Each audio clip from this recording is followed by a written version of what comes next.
Assalamualaikum warahmatullahi wabarakatuh. Salam sejahtera untuk kita semua. Salam sejahtera untuk seluruh saudara-saudaraku sebangsa dan setanah air dimanapun Anda berada, para hadirin, para pemirsa yang berbahagia. Kembali lagi bersama dengan saya Abdul Aziz Jazuli di channel ini. Dalam beberapa kesempatan yang lalu kita sudah mengulas, sudah menguraikan bagaimana komentar dari tokoh Al-Irsyad yang bernama Husain Bajri.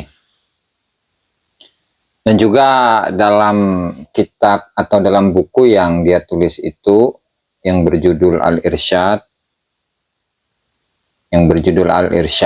Al-Irsyad sejarah mengisi sejarah bangsa.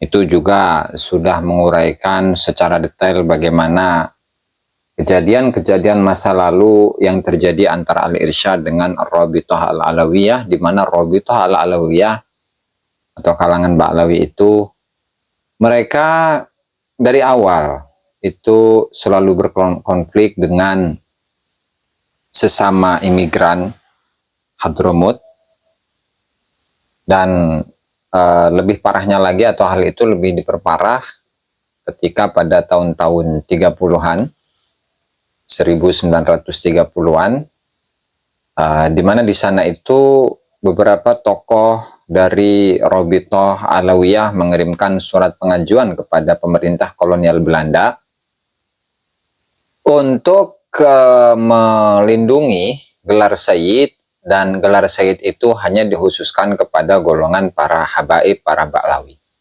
yang terkumpul, yang terhimpun di dalam Rabithah Al-Alawiyah. Itu sudah bisa kita telusuri di dalam buku Al-Irsyad yang ditulis oleh Hasan Bajri.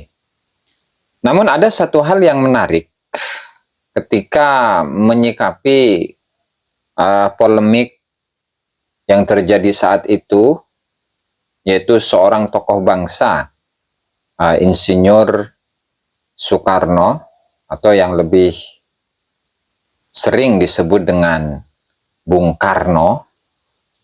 Ternyata beliau itu pun juga mengkritisi bagaimana para habib-habib itu selalu memperselisihkan tentang gelar Sayyid dan melarang orang lain, siapapun itu, baik itu orang Arab, orang Hadramut, yang selain Ba'lawi atau yang non Ba'lawi, itu tidak boleh menggunakan gelar Sayyid, lantaran gelar Sayyid itu hanya dikhususkan kepada para habaib Ba'lawi. Tentu surat ini ya itu tertulis pada tahun 1932, dan dalam buku Al-Irsyad itu pun juga menyantumkan pandangan dari Bung Karno ketika Bung Karno mengkritisi hal ini. Ya, saya bacakan. Tahun 1932 itu juga Perserikatan Al-Irsyad telah menerbitkan buku kecil dengan judul Titel Sayyid Jadi Urusan, Pemerintah Campur Tangan, tanda tanya ya. Keterangan dan penerangan jelas tentang hak dan hukum yang nyata di dalam Islam.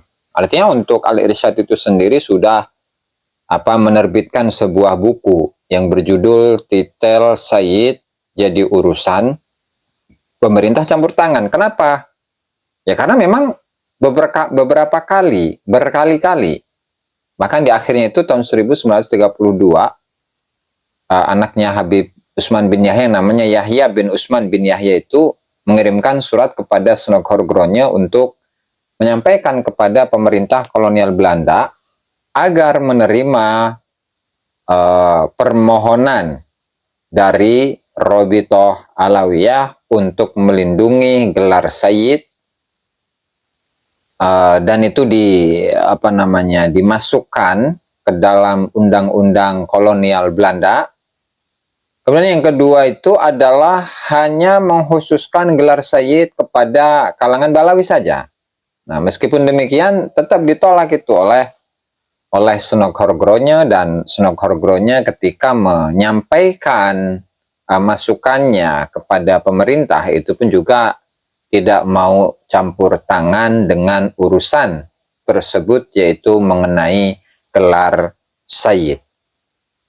Oke. Dalam surat Soekarno dari Endeh kepada Ahmad Hasan yang dimuat di dalam buku Di Bawah Bendera Revolusi, Soekarno antara lain menyatakan, kemudian daripada itu, jika saudara-saudara ada sedia, saya minta sebuah risalah yang membicarakan soal Sayyid. Ini buat saya bandingkan dengan alasan-alasan saya sendiri tentang hal itu.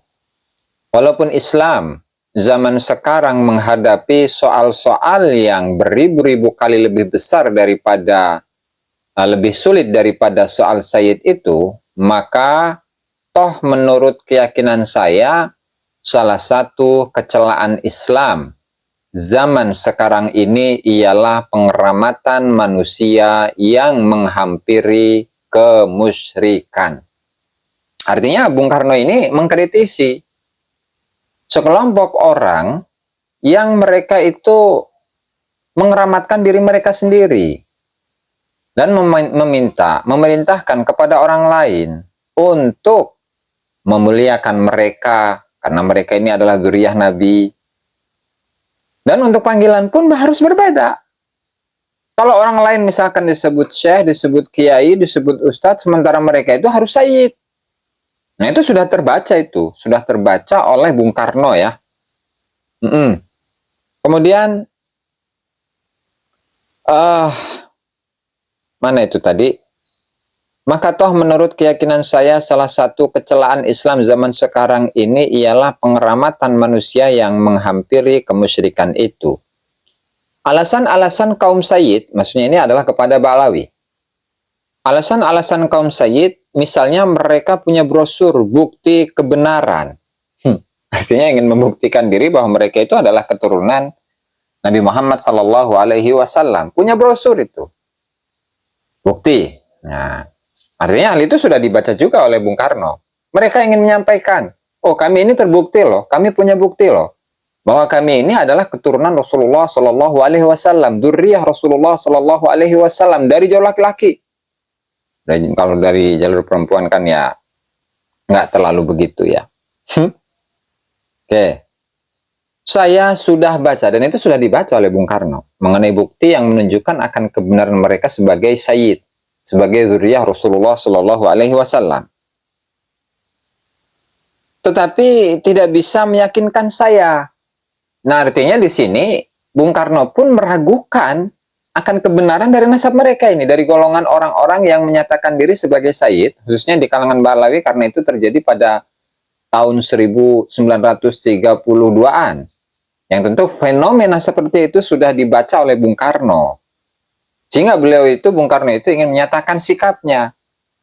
Meminta catatan kepada siapa namanya Ahmad Hasan atau kepada Endeh ya. Untuk memberikan satu data, memberikan satu buku yang menjelaskan secara detail tentang bagaimana gelar dari Sayyid itu, serta bagaimana kesejarahannya dan lain sebagainya. Meskipun Bung Karno itu sendiri sudah memiliki latar belakang, sudah memiliki pengetahuan itu sendiri, hanya ingin menjadi perbandingan. Mencari perbandingan bagaimana dengan data yang dimiliki oleh siapa namanya Ahmad Hasan atau Endeh. Kita lanjut. Saya sudah baca. Oke, misalnya mereka punya brosur bukti kebenaran dalam tanda kutip. Saya sudah baca tetapi tidak bisa meyakinkan saya. Tersesatlah nih orang yang mengira bahwa Islam mengenal suatu aristokrasi Islam. Apa itu aristokrasi Islam itu? Nah, silakan Anda buka bahwa aristokrasi Islam itu adalah bentuk pemerintahan atau struktur sosial di mana kekuasaan itu berada di tangan sekelompok orang yang dipilih berdasarkan kriteria tertentu. Kata aristokrasi berasal dari bahasa Yunani yaitu aristos yang berarti terbaik dan kratos yang berarti kekuatan atau aturan. Artinya di sini Tentu dari bagaimana sikap, bagaimana perilaku, bagaimana perbuatan, bagaimana upaya mereka untuk kalangan Balawi ya di saat itu untuk menyatakan diri bahwa yang paling berhak bergelar Sayyid itu adalah dari kalangan mereka dan melarang orang lain untuk menggunakan gelar Sayyid itu. Karena memang untuk pemikiran yang lebih maju tentunya adalah Al-Irsyad. Karena Al-Irsyad itu bukan memahami teks Sayyid, itu adalah kepada Duriyah Rasul, bukan. Tetapi mereka itu menggunakan Sayyid yang artinya itu adalah tuan, artinya itu adalah orang yang terhormat, yang tentu bisa digunakan oleh siapapun. Mau itu orang Indonesia, mau itu orang Jawa, orang Sumatera, Kalimantan, Sulawesi, dan seterusnya, itu bisa menggunakan gelar Sayyid. Makanya kalau kita telusuri itu di dalam kitab Al-Irsyad, Al-Irsyad, sebentar, mengisi sejarah bangsa, ini di dalam buku ini itu seringkali kita menemukan redaksi-redaksi di mana beberapa tokoh-tokoh yang terkenal saat itu, meskipun dari non-Arab ya, dari orang Indonesia asli, itu disebutnya dengan Sayyid. Ya, itu disebutnya dengan Sayyid. Itu cukup banyak contohnya di dalam buku ini ya. Sangat banyak contohnya. Ya, oke, kita lanjutkan statement yang disampaikan oleh Bung Karno itu. Artinya tersesatlah orang yang mengira bahwa Islam itu mengenal suatu aristokrasi Islam. Ketika keturunan Nabi, maka dialah yang paling berhak untuk menjadi posisi yang tertinggi dalam agama. Nggak ada. Atau ketika seseorang itu adalah Habib, maka tentu dia itu lebih utama daripada 70 ulama, 70 kiai yang bukan Habib. Nggak ada seperti itu. Dan itu sudah dikritisi juga oleh Bung Karno itu ya. Tiada suatu agama yang menghendaki kesamarataan lebih daripada Islam. Artinya Islam itu mengajarkan kesamarataan. Kemudian pengeramatan manusia itu adalah salah satu sebab yang mematahkan jiwanya sesuatu agama dan umat, oleh karena pengeramatan manusia itu melanggar tauhid. Kalau tauhid terapuh, datanglah kebencanaan. Nah, di sini ketika seseorang itu terlalu mengkeramatkan suatu orang atau orang lain atau suatu golongan. Nah, tentu hal ini menyebabkan kekeroposan yang ada dalam diri dari orang yang mengkeramatkan itu, memuliakan itu, atau dengan istilah lain itu adalah kalangan kibin. Kalangan kibin. Itu menunjukkan bahwa dalam dirinya itu, dalam jiwanya itu kropos. Ya. Bahkan itu kita dikaitkan dengan tauhid, maka tauhidnya itu rapuh. Kalau tauhidnya itu rapuh, maka datanglah kebencanaan. Ini yang dikutip oleh Husain Bajri di dalam bukunya ya, Al-Irsyad mengisi sejarah bangsa.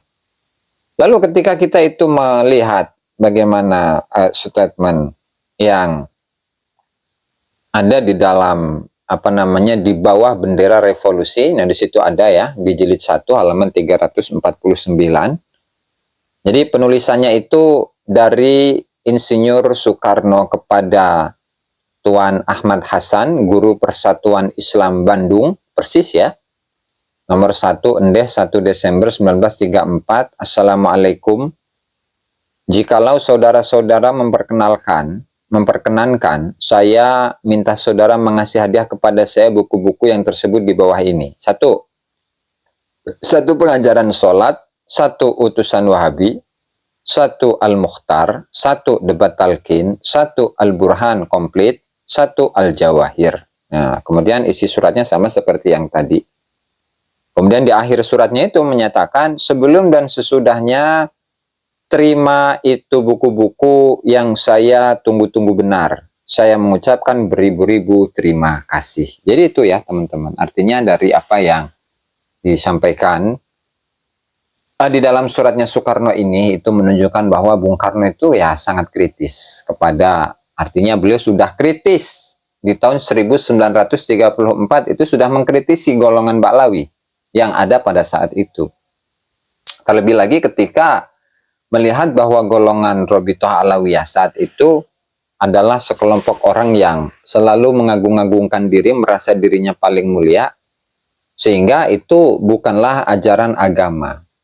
Dan yang lebih parah lagi adalah dari kalangan kibin, saat itu pun juga sudah ada ya, yang mengkeramatkan kalangan Habib atau Robithah Alawiyah saat itu, dan itu menunjukkan akan kekeroposan jiwanya. Nah, ketika jiwa seseorang itu sudah keropos, maka tauhidnya itu akan keropos, dan itu sangat berbahaya dalam agama. Itulah yang disampaikan oleh Bung Karno dalam salah satu suratnya yang dikirim kepada Ndeh ya, dan juga kepada Ahmad Hasan. Itu saja barangkali yang dapat saya sampaikan dalam kesempatan kali ini. Wallahu al-muwafiq ila aqwamit thoriq. Wassalamualaikum warahmatullahi wabarakatuh.